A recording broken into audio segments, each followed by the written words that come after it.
वालेकुम, नमस्ते, सत श्री अकाल। कैसे हैं आप लोग? I hope you all are doing great. और मैं भी बिल्कुल ठीक हूँ, एकदम बढ़िया।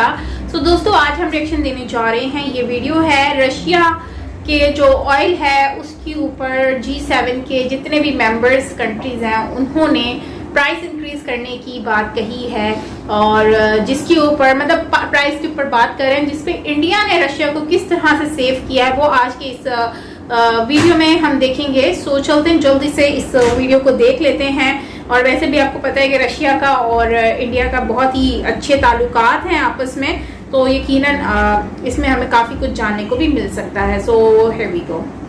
नमस्कार दोस्तों, स्वागत है आपका हिंदी नॉलेज शो में। तो दोस्तों, आपको याद ही होगा कि अब से 4 महीना पहले मैंने आपको खबर दी थी कि पश्चिमी देश, खास करके यूरोपियन यूनियन और G7 के सभी सदस्य देश रूसी तेल पर लगाम लगाने के लिए प्राइस कैप लगाने जा रहे हैं। और फिर बाद में मैंने आपको अपडेट में ये भी बताया था कि प्राइस कैप $60 के आसपास रहेगा।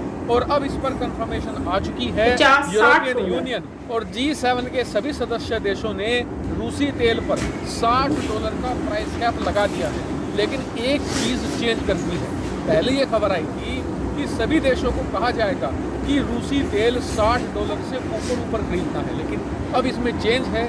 अब ये देश कह रहे हैं कि रूसी तेल आप खरीद सकते हैं, लेकिन आप रूस को $60 से ज़्यादा पे नहीं कर सकते। यानी कि आपको रूसी तेल $60 से कम कीमत में खरीदना होगा। और अगर कोई देश इस चीज़ का उल्लंघन करता है, हम उस पर प्रतिबंध तो नहीं लगाएंगे, लेकिन वो देश रूस से तेल खरीद कर अपने देश में नहीं ले जा पाएगा। हम उसे रोक देंगे। कैसे? वो ऐसे, अच्छा। दुनिया भर में जितना भी तेल का कारोबार होता है और तेल की जो ढुलाई होती है उसमें यूज होते हैं ऑयल टैंकर्स, जिनके अंदर तेलों को भरकर एक देश से दूसरे देश ले जाया जाता है। और आज की वर्तमान स्थिति ये है कि दुनिया भर में जितने भी ऑयल टैंकर इस समय घूम रहे हैं ना, उसमें 90% पश्चिमी देशों की कंपनियों के, यानी कि हर 10 में से 9 टैंकर यूरोपियन यूनियन या G7 के देशों को बिलोंग करते हैं। नहीं, इन ऑयल टैंकर का इंश्योरेंस भी होता है। ये बहुत ही जरूरी चीज़ है।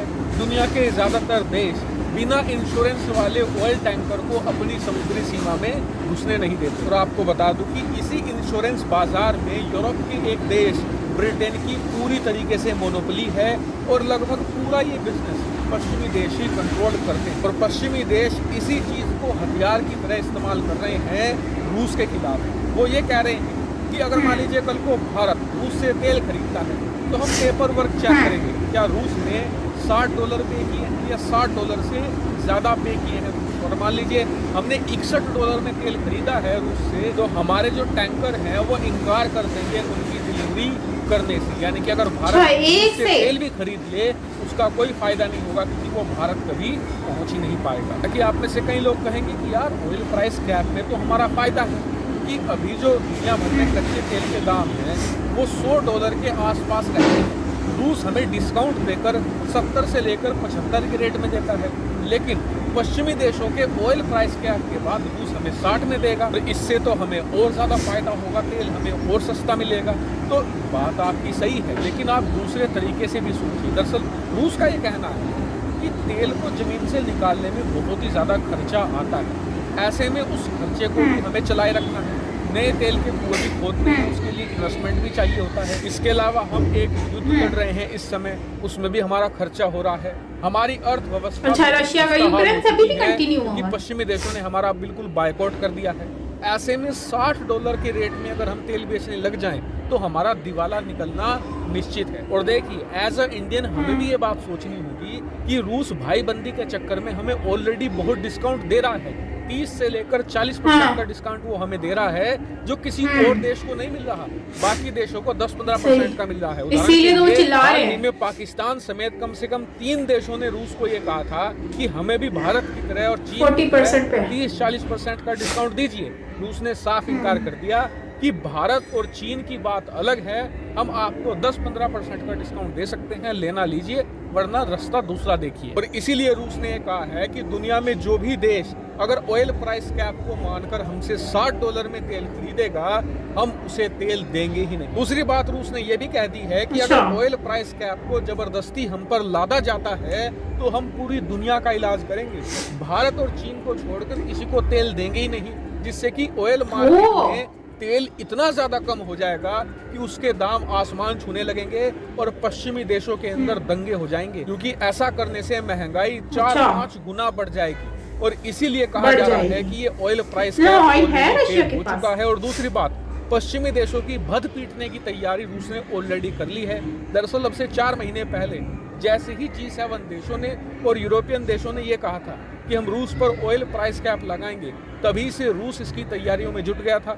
रूस को पता है कि चीन को तेल हम पाइपलाइन के जरिए दे सकते हैं। हमारी बहुत सारी पाइपलाइन है जो डायरेक्टली चाइना तक जाती है, ऐसे में वहां कोई दिक्कत नहीं आने वाली। रही बात भारत, तो भारत के लिए ऑलरेडी रूस ने 100 के करीब ऑयल टैंकर खुद के तैयार कर लिए हैं और ये भी कहा है कि इन पर इंश्योरेंस भी देंगे खुद। भारत को कोई काम करने की जरूरत नहीं है। और रूस का कहना ये है कि बस भारत एक हमारी छोटी सी मदद कर दे कि पश्चिमी देशों की बात ना सुने, इनके ऑयल प्राइस कैप को बिल्कुल ना माने और हमसे लगातार तेल खरीदता रहे।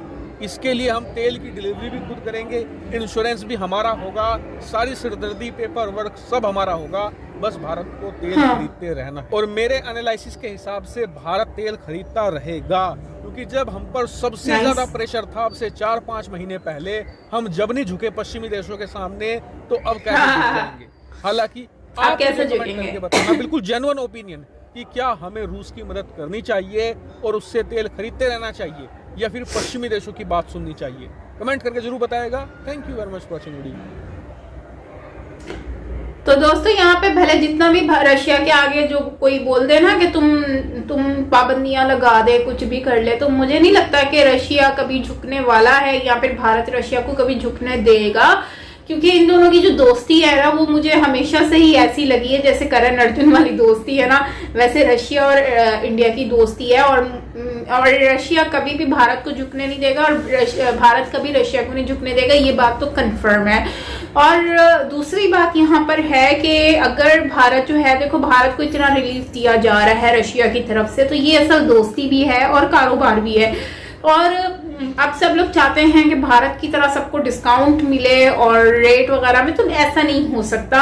अब पाकिस्तान 40% डिस्काउंट मांग रहा था तो रशिया ने उसको भी मना कर दिया, लेकिन भारत को तो भारत है ना, भारत को तो दोस्त है, उनको भारत से फायदा, भारत को उससे फायदा है, मतलब कर रहे हैं ना मिलजुल के काम। अब दूसरी कंट्री से क्या, अब दूसरी कंट्रीज जो है वो बेसिकली कोशिश कर रही हैं, इसमें स्पेशली काफी सारी कंट्रीज हैं जो स्ट्रॉन्गेस्ट कंट्रीज है और वो नहीं चाहती बेसिकली रशिया जो है वो आगे बढ़े। वो हमेशा रशिया को यूक्रेन की वॉर के बाद भी हमने देखा कि वो काफी दबाने की कोशिश कर रहे थे, लेकिन उस टाइम पर भी भारत ने रशिया को पीछे नहीं छोड़ा था, वो साथ में था, सपोर्ट किया उन्होंने। तो कहने का मतलब ये है कि रशिया ने बहुत अच्छी बात कही है कि अगर हम लोग ऑयल जो है अगर ज्यादा परेशान करोगे तो हम लोग क्या कहेंगे कि हम लोग अपना ये सिस्टम बंद कर देंगे, रशिया को और इंडिया को और चाइना को तो हम ऑयल देंगे, पाइप लगा हुआ है चाइना को, तो वो तो वहां से डायरेक्ट चला जाएगा। बाकी इंडिया की रही तो ऑलरेडी हमने टैंकर रेडी कर रखे हैं, बाकी रही डिलीवरी वगैरह दे रहे हैं, इंश्योरेंस दे रहे हैं, भाई इतना कुछ हर चीज। लेकिन सिर्फ उन्होंने एक रिक्वेस्ट की है, डिमांड भी नहीं की, उन्होंने सिर्फ रिक्वेस्ट की है। तो इससे देखो कि वो झुक गए हैं भारत के सामने और उन्होंने एक रिक्वेस्ट की है कि भाई हमारे लिए जो है वो आप पूरी इन सब की बातें मत सुने, आपको हम हर चीज करेंगे बट आपने इनकी बातें नहीं सुननी है। तो ये एक अच्छी बात है और इस तरह से अब भारत भी यकीनन सबकी बातें नहीं सुनेगा और अपने चीजों के मुताबिक चलेगा। जाहिर सी बात है भारत के अपने एक पॉइंट ऑफ व्यू है, तो उनको फर्क नहीं पड़ता कि ये मेंबर्स जितनी भी कंट्रीज हैं तो ये क्या कहती हैं, उनको जो सही लगेगा वो कहेंगे। अच्छा, उसके बाद फिर जो है वो अगर देखो रशिया ऑयल बंद कर देता तो सारी सी बात है इम्पैक्ट तो पड़ेगा, पूरी दुनिया में इम्पैक्ट पड़ेगा और ऑयल महंगा होगा तो जाहिर सी बात है फिर आप देखो हर चीज महंगी हो जाएगी। जो ये ऑयल ही महंगा होता है तो फिर सारी चीजें तो फर्क ही इससे ही पड़ता है। तो आई थिंक ये एक जो है वो बहुत अच्छा आंसर किया, इससे सारी कंट्रीज को समझ आ गई होगी कि अगर हम लोग ऐसा कुछ करते हैं, तंग करेंगे मजीद, तो जाहिर सी बात है अब एक कस्टमर है तो कस्टमर सिर्फ बहस कर सकता है, जबरदस्ती नहीं कर सकता, क्योंकि जो चीज़ बेचने वाला होता है उसकी मर्जी है, वो उसको बारह आता है तो वो बेचेगा, अगर नहीं आता तो वो कहेगा it's okay you can go. ठीक है, ऐसी कहानी होती है। खैर ओवरऑल अच्छा वीडियो था और देखते हैं कि अभी भारत क्या फैसला लेता है। बाकी आप लोगों का भी रिव्यू जानना चाहूँगी, कमेंट में ज़रूर बताएं।